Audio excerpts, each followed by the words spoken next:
Good afternoon everyone. Update tayo sa ating backyard farming. So as of now, ito yung ating dalawang gansa. Yung ating drako.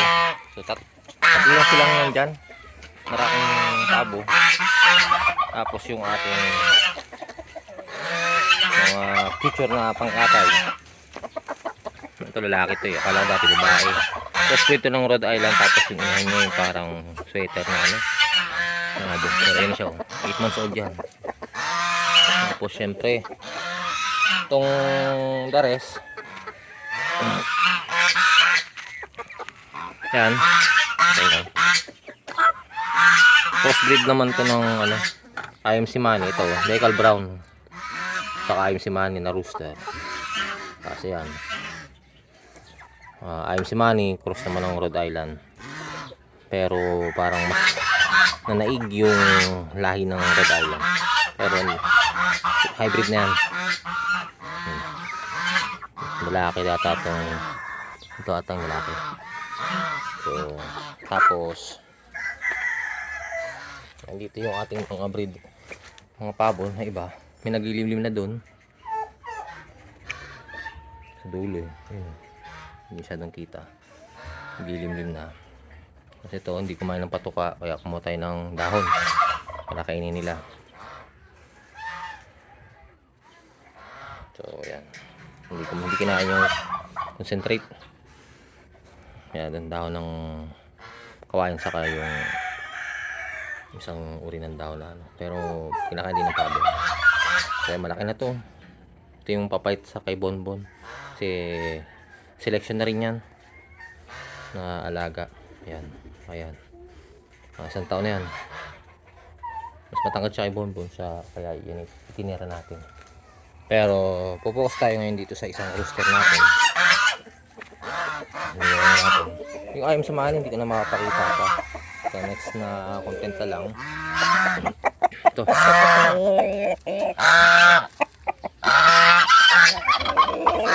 Ating Rhode Island na punong batch.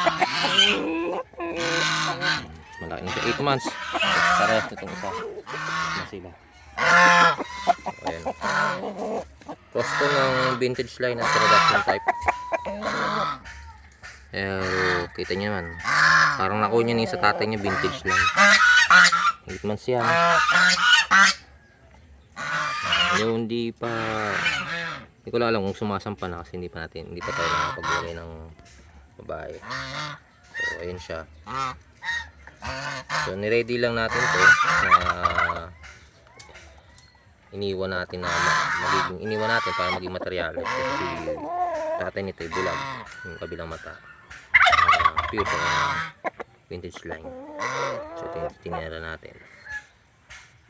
Taba siya, kita nyo naman. Kaya natuwa lang ako kasi nung 3 months dito, ano to, yung bulutong talaga, yung tinaman siya ng bulutong, pero nakasurvive dun sa isang langis na pinahid natin sa kanyang palong. So ayun,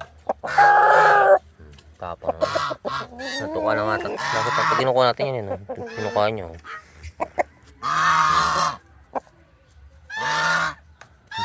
Ganda naman yun. So ayan siya, taba, malaki manok. Kaya itinabi natin to, nag-selection tayo, binenta natin yung iba. Taga Milaor yung kumuha noon, pero mas madami babae yung nakuha niya. Pero may isang lalaki din. So ito natin. Ito na yung ating gagawin.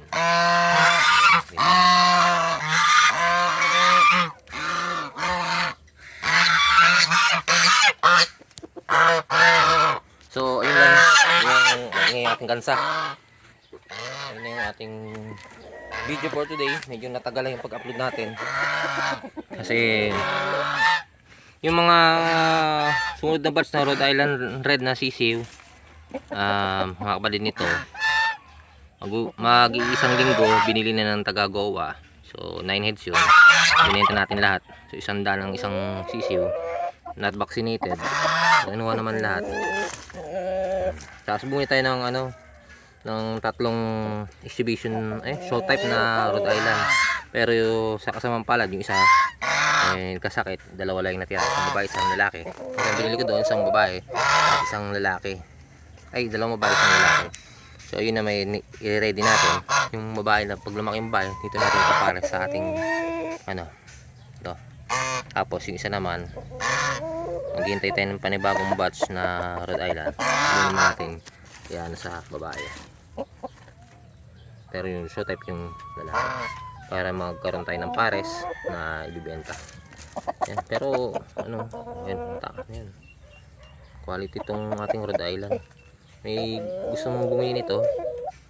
Pero hindi ko pwedeng ibenta to ng ano kasi alaga talaga natin to. Sobrang alaga yung pagpapakain natin dito. Medyo bumaba na rin kasi yung presyo ng Rhode Island. Hindi tulad nun. Yan. Ang ganda nyan. So ayun lang po. Don't forget to like, share, and subscribe.